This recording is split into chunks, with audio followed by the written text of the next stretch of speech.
The morning sun painted New Brisbane's skyline in gentle gold as Dr. Emma Walsh made her rounds through the pediatric ward.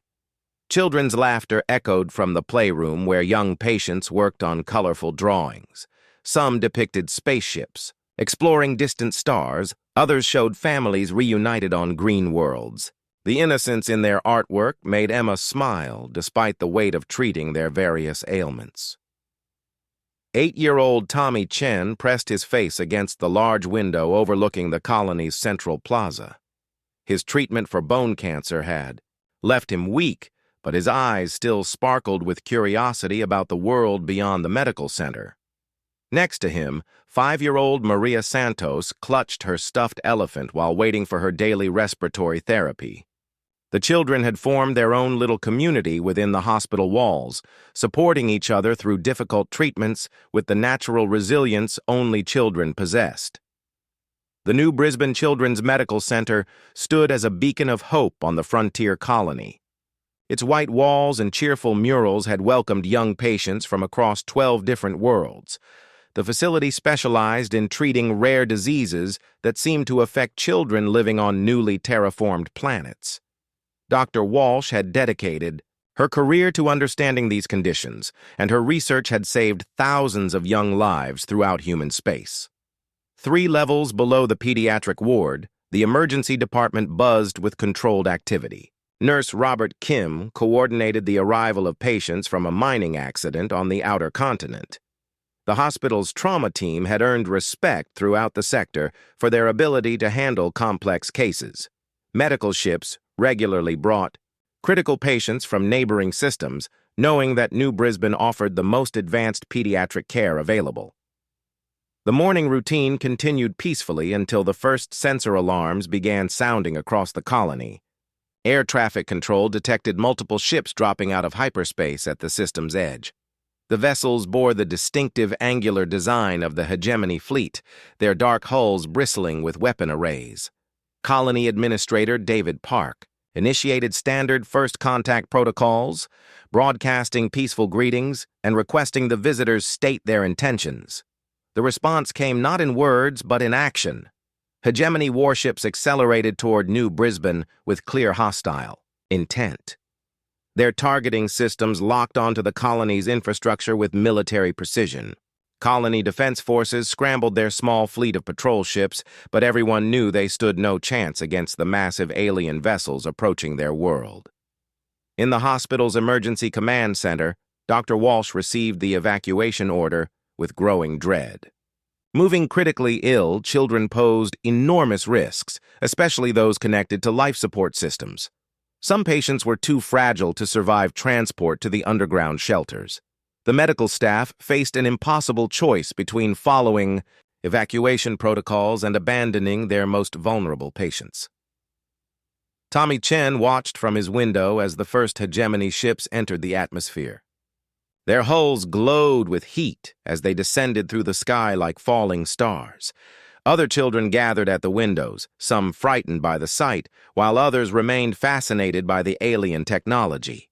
None of them understood that they were looking at instruments of war designed to bring death rather than wonder. The hegemony fleet commander reviewed targeting data from his flagship's bridge. Intelligence reports had identified New Brisbane as a key human colony with strategic value. The planet's mineral resources and agricultural output made it an important link in human expansion efforts. Destroying it would send a clear message about the consequences of human encroachment into hegemony space. Dr. Walsh's hands trembled as she helped evacuate the mobile patients. Each child represented years of careful treatment and hope for recovery. Many had traveled from distant worlds, specifically to receive care at New Brisbane. The thought of losing them to violence rather than disease filled her with desperate fury. She coordinated with her staff to move as many children as possible while preparing to stay with those too sick to relocate. The colony's defense coordinator established communication with the hegemony fleet, broadcasting surrender offers and requests for civilian evacuation time. The hospital transmitted its medical facility designation codes on all standard frequencies, clearly identifying itself as a non-combatant target protected under galactic warfare conventions. Red Cross symbols were projected onto the building's exterior walls in letters 10 meters high. Tommy Chen pressed closer to the window as strange ships descended toward the city. His young mind struggled to understand why the adults around him seemed so frightened. He had always been told that space travelers were explorers and traders, not threats. The bright lights of the alien vessels seemed beautiful rather than menacing to his innocent perspective. Hegemony targeting computers analyzed the human colony's layout with cold efficiency.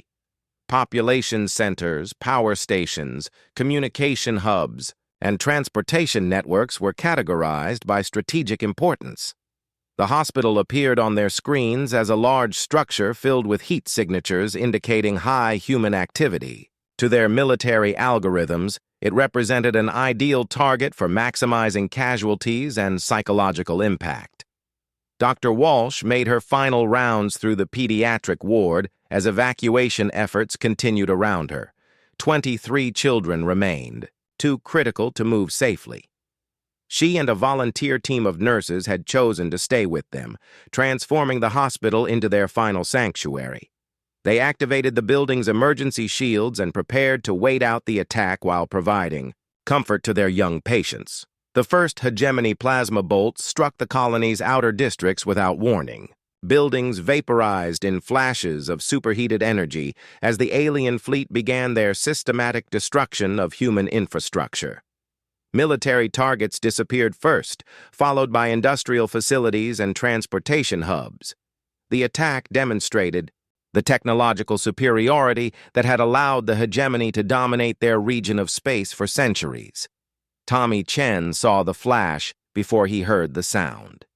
The brilliant light filled his vision completely, brighter than any sun he had ever known. In that final moment, he was still wondering about the pretty lights in the sky. Maria Santos was asking her nurse for water. Dr. Walsh was holding the hand of a sleeping infant who would never wake up. All of their hopes and dreams and small daily joys ended in a single pulse of directed energy that left nothing but superheated atoms where New Brisbane Children's Medical Center had stood for 27 years. News of New Brisbane traveled through human space faster than the fastest ships. Quantum communication networks carried the images across thousands of light years in minutes.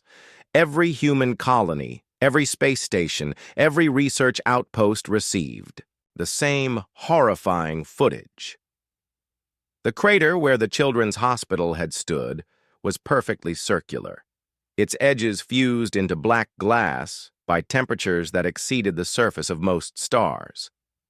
Ambassador Paul Williams sat in the Galactic Council, chambers on Nexus Station, his hands folded calmly on the table before him. Around him, representatives from dozens of species debated the attack with varying degrees of concern. The hegemony delegate, a tall creature with blue skin and multiple eyes, defended their military action as necessary to establish territorial boundaries. Other council members expressed regret while carefully avoiding any binding commitments to action. Williams listened to the debates with perfect patience. His face showed no emotion as the hegemony representative described the hospital as a legitimate military target due to its proximity to colonial infrastructure. When asked for humanity's official response, Williams simply stated that Earth was reviewing the situation and would respond appropriately. His calm demeanor puzzled many observers who had expected angry demands for immediate retaliation. On Earth, the response was already beginning, but it looked nothing like traditional warfare. In research facilities hidden beneath Antarctic ice, Dr. Lisa Chen examined biological samples from every known hegemony world. Her team of xenobiologists worked around the clock, mapping genetic structures and identifying potential vulnerabilities in alien physiology. The same medical knowledge that had once helped treat disease was now being turned toward more aggressive purposes. The transformation was happening everywhere at once, but quietly. Mining engineer Tom Bradley on Kepler Prime studied the hegemony ship designs captured in surveillance footage. His expertise in extracting resources from hostile environments gave him insights into the aliens' industrial capabilities. Within days, he had identified critical supply chains that kept their war machine functioning.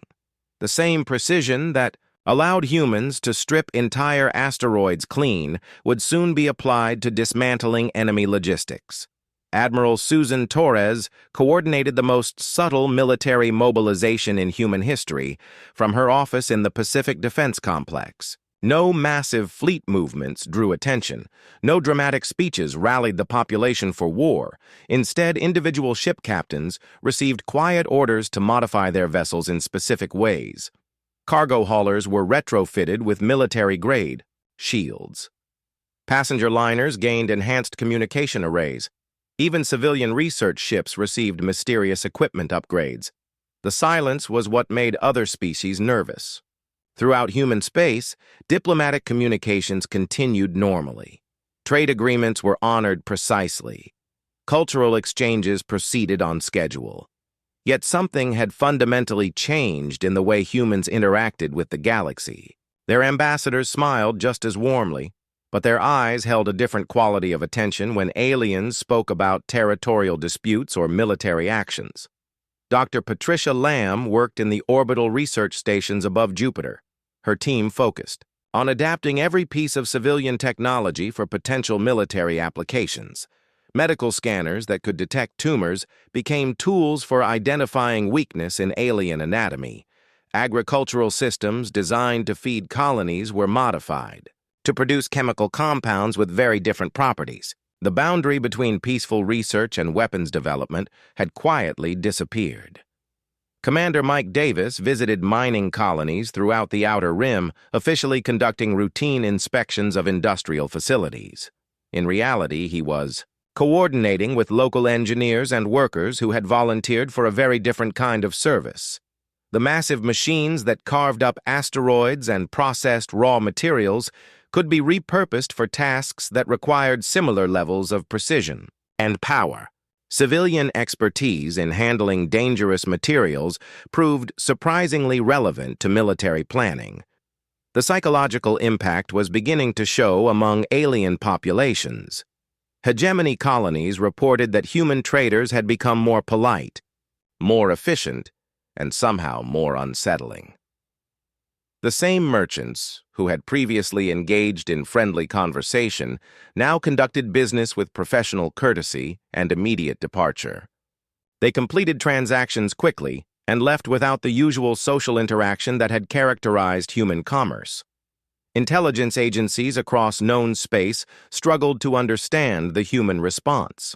Traditional monitoring systems detected no military buildup, no weapons production, no troop movements. Yet every intelligence operative reported the same feeling. Something was coming. The humans were planning something, but their preparations remained invisible to conventional surveillance. The silence was more threatening than any declaration of war. Engineer Sarah Thompson received her assignment through encrypted channels that bounced through 17 different relay stations. Her daughter had been one of the patients at New Brisbane, a bright 6-year-old girl who loved drawing pictures of alien worlds she hoped to visit someday. Now, Sarah stood in her workshop on Titan Station, carefully assembling components that would ensure her daughter's dream could never be denied to any other child. The hegemony leadership dismissed reports about changing human behavior as paranoid, speculation from nervous subordinates. Their military analysts insisted that humans lacked the technology and coordination to pose any serious threat to the established order. The destruction of New Brisbane had demonstrated their superiority clearly. If the humans wanted to sulk quietly in their distant colonies, that was preferable to messy resistance that might require further military intervention. Pilot Anna Rodriguez flew cargo runs between human colonies, her ship's hold filled with medical supplies and educational materials for frontier settlements. She maintained her regular schedule precisely, always arriving exactly when expected. Her cargo manifests matched official records perfectly. Only she knew that hidden beneath the legitimate goods were carefully selected components that would find their way to specific individuals who shared her particular view of justice. Professor Robert Kim attended academic conferences throughout neutral space, presenting research on theoretical physics and xenobiology to mixed audiences of alien scientists. His papers on quantum mechanics and biological systems earned respectful attention from his peers. None of them realized that his research had practical applications far beyond pure science. The same principles that governed star formation could be applied to more immediate forms of energy release. The human colonies continued their daily routines with mechanical precision. Children attended schools where they learned about space exploration and scientific discovery. Adults worked in mines and factories and research stations, contributing to the peaceful expansion of human civilization. Yet beneath the surface of normal life, millions of individuals had quietly accepted roles in a vast network of preparation that spanned hundreds of worlds. The galaxy had seen human anger before during disputes and conflicts. They had witnessed human determination during difficult colonization efforts. But they had never encountered human patience, guided by absolute moral clarity. The aliens who had destroyed a children's hospital were about to learn the difference between human emotion and human purpose. The silence was not emptiness, but the sound of an entire species holding its breath. The first strike came from someone the hegemony never suspected. Engineer Sam Harrison had spent 15 years building mining stations in asteroid fields. A quiet man, known for his precise work and dry sense of humor. His daughter Lucy had been receiving treatment for a rare genetic condition at New Brisbane. She was 7 years old and loved to paint pictures of flowers from Earth, flowers she had never seen except in pictures. Harrison walked through the corridors of Hegemony Station, 7 with the confidence of someone who belonged there. His credentials identified him as a maintenance specialist, contracted to upgrade their life support systems. The aliens barely glanced at his human face as he proceeded to the station's central power core. His toolkit contained standard engineering equipment, including a small device that would convert the station's fusion reactor into something much more energetic. The explosion was visible from 3 star systems away. Hegemony Station 7 simply ceased to exist, along with its crew of 8,000 aliens, and the military fleet docked there for repairs. Harrison's final transmission was broadcast across all frequencies. Lucy Harrison, age 7, killed by hegemony forces on New Brisbane. This is for her and all the other children who will never grow up because of you. Pilot Maria Gonzalez had flown supply runs to medical facilities throughout human space for 12 years. She knew every hospital ship, every emergency medical station, every pediatric research facility in the sector. Her twin boys had been at New Brisbane for experimental treatment that might have saved their eyesight. They were 9 years old and wanted to become starship pilots like their mother. Gonzalez approached the Hegemony shipyard at Keth Prime, flying a standard cargo hauler loaded with compressed hydrogen for fuel processing. Her ship's transponder identified her as carrying routine industrial supplies. The yard's automated systems directed her toward the appropriate docking bay without question. Gonzalez activated her ship's emergency beacon and spoke her final words. For Pedro and Miguel Gonzalez, and for every child's dream you destroyed. The hydrogen explosion consumed 12 warships under construction and crippled the yard's manufacturing capabilities for years. The blast also triggered secondary explosions in nearby fuel storage facilities, creating a chain reaction that illuminated Keth Prime's night side like a second sun. Hegemony investigators found no trace of sabotage equipment. Only the remains of a grief-stricken mother who had turned her own ship into a precision weapon. Professor David Park had dedicated his career to studying alien biology, specifically, the development of medical treatments that could work across species barriers. His research had helped create universal vaccines and antibiotics used throughout known space. His son Michael had been one of the youngest patients at New Brisbane, only 3 years old and suffering from complications related to growing up on high-gravity worlds. Park attended the annual conference on xenobiology held on the neutral world of Haven Prime.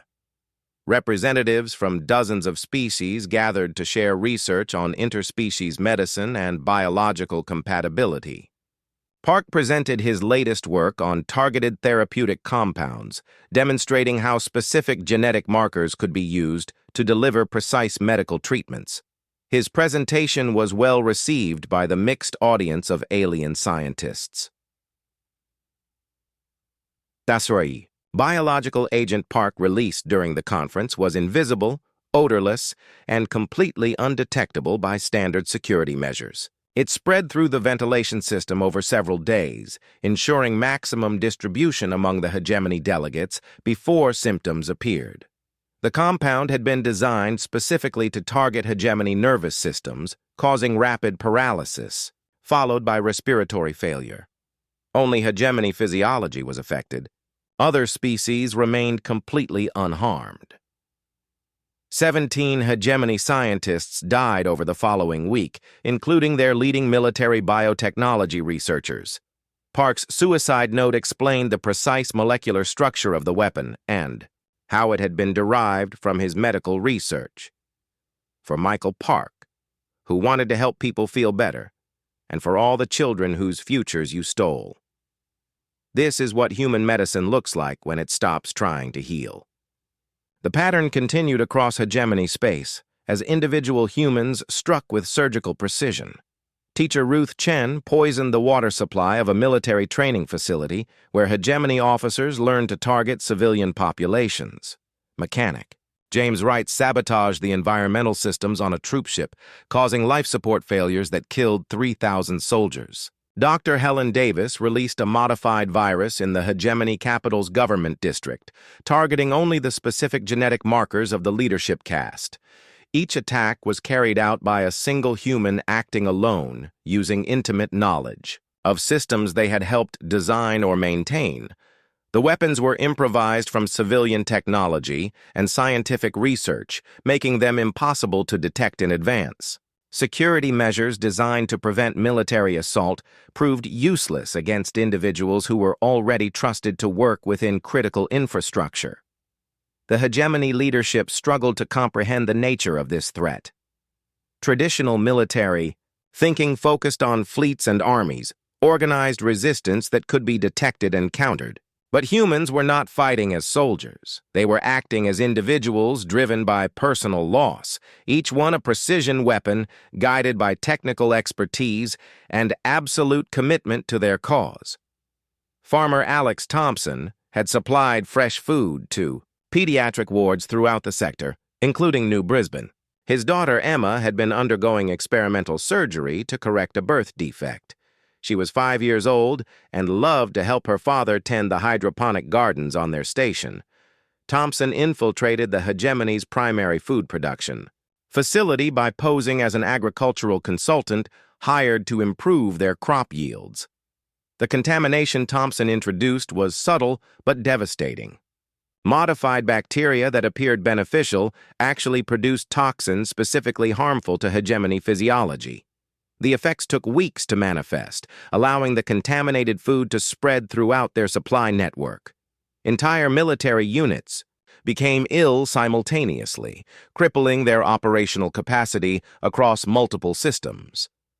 Thompson's final message was broadcast from the facility as it burned around him. Emma wanted to feed hungry people. You killed her. Now you know what hunger feels like. Artist Maya Patel had painted murals in children's hospitals across human space, bringing color and joy to sterile medical environments. Her nephew had been at New Brisbane receiving treatment for a rare blood disorder. He was 8 years old and had just learned to play the violin. Patel used her artistic skills to forge credentials that allowed her access to the hegemony's central communication hub. The computer virus Patel introduced was a work of art in its own way. elegant and beautiful in its destructive precision. It spread through the hegemony's communication networks like digital wildfire, corrupting military coordination and intelligence systems. Command structures collapsed as orders became garbled and strategic information was systematically destroyed. Patel's virus signature included images from her nephew's medical records and audio files of his violin practice. The hegemony military found themselves fighting an enemy they could not see or predict. Every human who had ever worked in their space was now a potential threat. Every civilian contractor, every research scientist, every cultural exchange participant could be carrying hidden weapons or harboring plans for revenge. The paranoia was justified. Many of them were. Security forces began detaining humans throughout hegemony space, but the damage was already spreading. The attacks had been carefully coordinated to maximize psychological impact while targeting critical infrastructure. Military production facilities exploded, communication networks failed, food supplies became contaminated, transportation systems broke down. The efficient war machine that had destroyed New Brisbane was systematically coming apart. The galaxy watched in horror as individual humans demonstrated that their capacity for sacrifice matched their technological ingenuity. Each attacker had given their life to strike a single blow, but those blows were precisely targeted to cause maximum strategic damage. The combined effect was far greater than any conventional military assault could have achieved. The real war began not with weapons, but with words spoken in council chambers across the galaxy. Ambassador Williams stood before the Galactic Trade Commission, his presentation materials displaying detailed economic projections and legal precedents. His voice remained calm and professional as he outlined humanity's position on interstellar commerce regulations and the treatment of civilian targets during military operations. The proposal was elegant in its simplicity. Any species or organization that conducted or supported military actions against medical facilities, schools, or civilian populations would be subject to complete economic isolation from human trade networks. This included direct participants, financial supporters, and any entity that continued commercial relationships with such actors. The humans were requesting a galaxy-wide embargo against the hegemony and their allies. Trade Commissioner Dahl examined the human proposal with growing alarm. Humanity controlled nearly 30% of galactic shipping through their merchant, fleet, and transport networks.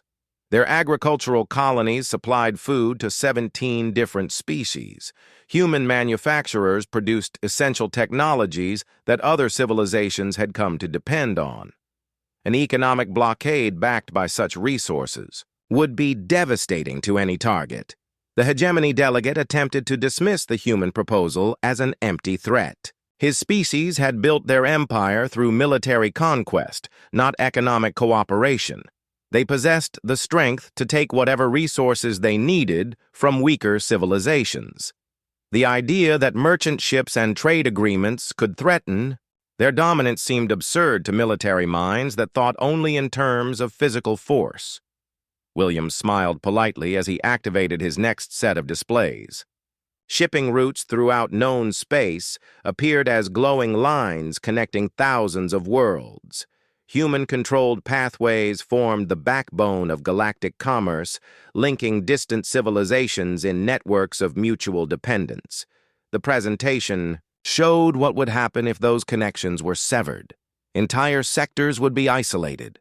Resource shortages would cascade through multiple systems. Industrial production would collapse without critical components. The vote was closer than Williams had hoped, but wider than the hegemony had feared. 47 species voted to support the embargo. 22 voted against it. 15 abstained. The hegemony found themselves facing not just human opposition, but condemnation from the majority of galactic civilization. More importantly, they faced the economic consequences of that condemnation. General Nathan Hayes coordinated the largest logistical operation in human history from his command center on Luna Base. Every human merchant ship, every cargo hauler, every transport vessel received new routing instructions. Trade with hegemony space was terminated immediately. More significantly, human vessels would no longer service any world that continued commercial relationships with the hegemony or their remaining allies. The blockade began within hours of the vote. Human ships already in hegemony space completed their current deliveries and departed without accepting new contracts. Cargo bound for hegemony worlds was diverted to neutral facilities for indefinite storage. The vast network of human commerce simply stopped flowing toward 14 star systems, creating an economic void that other species were now forbidden to fill. Captain Linda Foster commanded the first of the Mercy fleets to depart Earth orbit. Her task force consisted of 12 hospital ships, 37 medical transports, and over 200 support vessels staffed by volunteer crews. Their mission was to provide free medical care to any species that publicly condemned the new Brisbane attack and severed relations with the hegemony. The message was clear. Humanity's capacity for healing was as vast as their capacity for economic warfare. The psychological impact was immediate and profound. Hegemony colonies that had never considered the importance of interstellar trade suddenly found themselves cut off from essential supplies. Medical equipment failed without replacement parts. Food production systems broke down without imported chemicals. Industrial facilities shut down when key components became unavailable. The empire that had seemed so powerful was revealed to be dependent on the same galactic networks they had scorned. Foster's medical fleet arrived at Zelnar Prime to find crowds of alien civilians gathered at the spaceport. The local government had voted to condemn the hospital bombing, despite threats from hegemony military forces. Human doctors and nurses established field hospitals in the capital city, treating patients free of charge while providing medical supplies that had become scarce due to trade disruptions. The contrast with hegemony brutality was deliberately stark. Admiral Torres monitored the blockade's effectiveness from strategic command centers throughout human space. Intelligence reports showed increasing desperation within hegemony territory, as critical shortages began affecting military operations. Warships were grounded due to lack of fuel. Communication networks failed without replacement components. Food riots broke out on 3 different worlds as agricultural systems collapsed without imported nutrients. The hegemony leadership attempted to break the blockade through military force, launching raids against human merchant convoys and civilian trade stations. These attacks only strengthened galactic support for the embargo, as other species witnessed direct evidence of hegemony aggression against non-combatant targets. Several neutral worlds that had initially abstained from the trade vote now joined the boycott after their own merchant ships were attacked. Dr. Amanda Scott led medical research teams that developed treatments specifically for species suffering under the economic blockade. The same biological expertise that had created targeted weapons was now focused on healing diseases that had become untreatable due to shortages of medical supplies. Human hospitals welcomed patients from across the galaxy, providing advanced care regardless of their species' political position.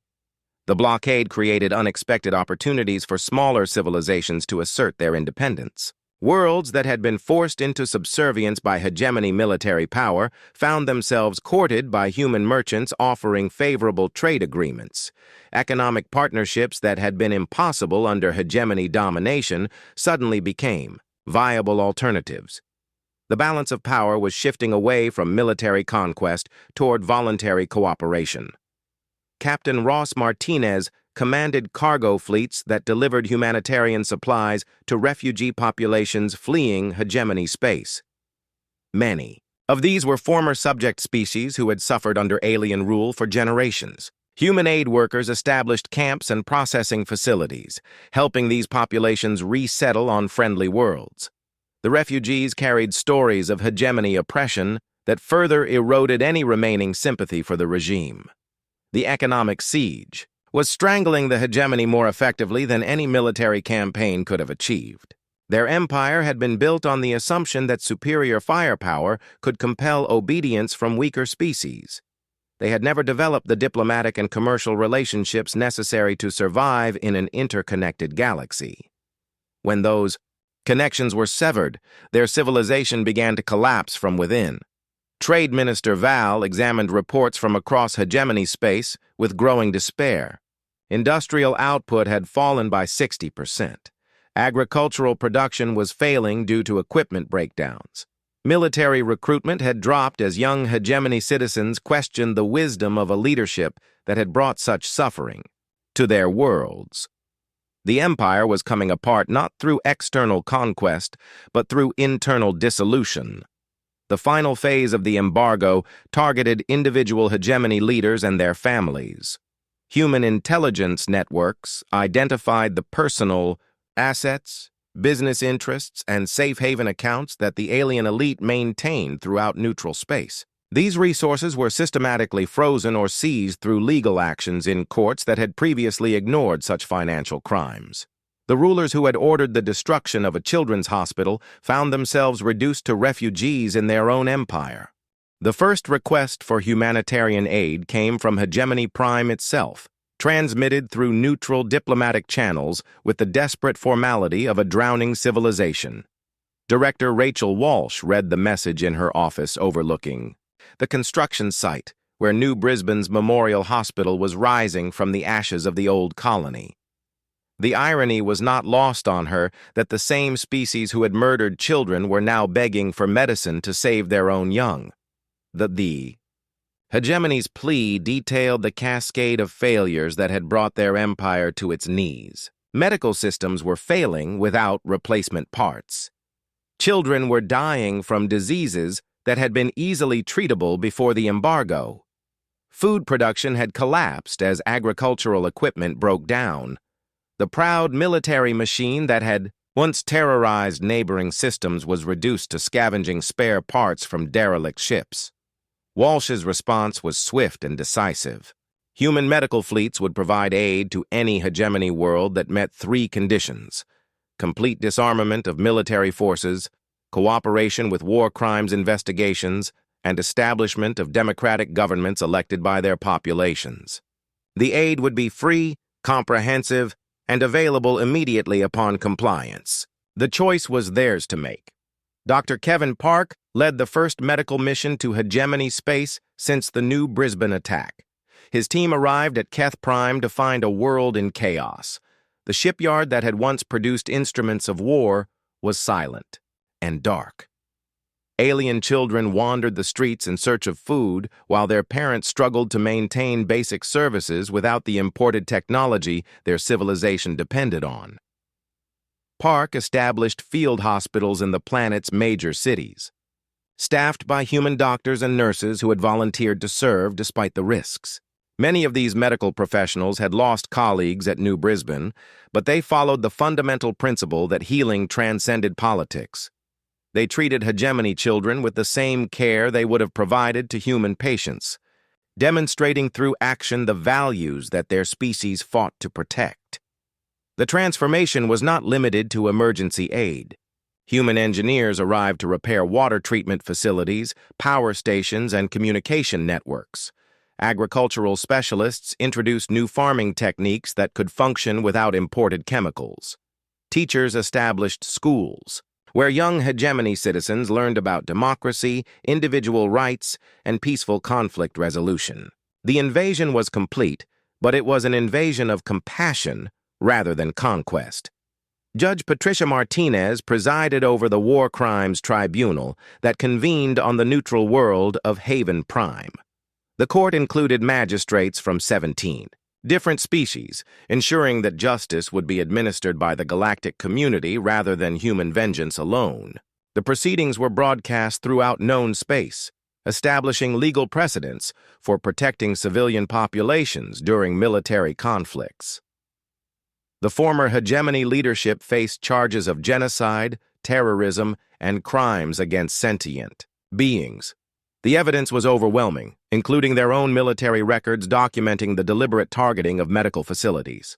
The defendants received expert legal representation, medical care for their health problems, and treatment that demonstrated the vast difference between human justice and hegemony brutality. General Mark Stevens oversaw the dismantling of hegemony military forces with meticulous care. Warships were converted into hospital ships and cargo haulers. Weapons factories were retooled to produce medical equipment and agricultural machinery. Military personnel were retrained for civilian occupations, or integrated into peacekeeping forces under international supervision. The transformation from war machine to productive society took years, but it was comprehensive and permanent. The trials established the Galactic Children's Protection Accords, a treaty that made attacks against medical facilities, schools, and civilian areas containing minors a crime against all civilized species. The document was ratified by 83 different governments and enforced by a coalition led by humanity, but including representatives from across the galaxy. The message was clear. Some lines would never be crossed again. Ambassador Williams delivered the closing statement at the tribunal, his words carried to billions of beings throughout known space. He spoke not of victory or revenge, but of the responsibility that came with power and the choice that every civilization faced between brutality and compassion. The humans could have destroyed the hegemony completely, but they had chosen instead to demonstrate what justice actually meant. The Memorial Hospital on New Brisbane opened its doors 5 years after the original facility was destroyed. Children from dozens of species played in corridors decorated with artwork celebrating diversity and peace. The medical staff included former hegemony citizens who had dedicated their lives to healing in memory of the children they had failed to protect. The inscription above the main entrance was simple but powerful. Their light continues to shine. Dr. Lisa Reynolds, former director of the original New Brisbane Hospital, returned to lead the new facility. She had survived the attack only because she had been attending a medical conference on Earth when the hegemony struck. Her first patients included young hegemony citizens suffering from diseases that were now treatable thanks to the research their former government had tried to destroy. The galaxy had learned that human patience was more dangerous than human anger. The species that could wage war with such precision could also build peace with equal determination. Former enemies became allies as hegemony worlds were integrated into the galactic community as free and democratic societies. The empire built on conquest and fear was replaced by voluntary cooperation based on mutual respect. Trade routes reopened as former hegemony systems demonstrated their commitment to peaceful coexistence. Human merchants returned with favorable agreements that helped rebuild devastated economies. The same logistical networks that had enforced the embargo now facilitated recovery and growth. Economic weapons became tools of construction rather than destruction. The transformation extended beyond politics and economics to culture and education. Hegemony universities established exchange programs with human institutions. Artists from both species collaborated on works celebrating peace and reconciliation. Museums displayed artifacts from the war alongside testimonials from survivors, ensuring that future generations would remember the cost of hatred and the power of forgiveness. Captain Susan Davis commanded the last human warship to leave former hegemony space, her mission complete. The systems that had once threatened galactic peace were now protected by their own democratic governments and international peacekeeping forces. The children playing in schools throughout those worlds would grow up in a civilization that valued life over conquest, cooperation over domination. The legacy of New Brisbane lived on not in monuments to the dead, but in the living proof that justice and mercy could coexist. The galaxy had witnessed both humanity's capacity for terrible vengeance and their commitment to compassionate reconstruction. The choice of which response to provoke lay clearly with those who might consider harming the innocent. Years later, diplomatic students throughout known space studied the New Brisbane conflict as an example of how civilized species should respond to atrocities. The lesson was not about the effectiveness of economic warfare or the precision of individual sacrifice, but about the moral clarity that guided human actions from beginning to end. They had shown the galaxy that strength without compassion was mere brutality But compassion backed by strength could transform entire civilizations. The children of New Brisbane were gone, but their dreams of a peaceful galaxy had become reality. The hospital that bore their name welcomed patients from worlds that had once been enemies, proving that love could indeed conquer hate when backed by the unwavering determination of an entire species committed to justice.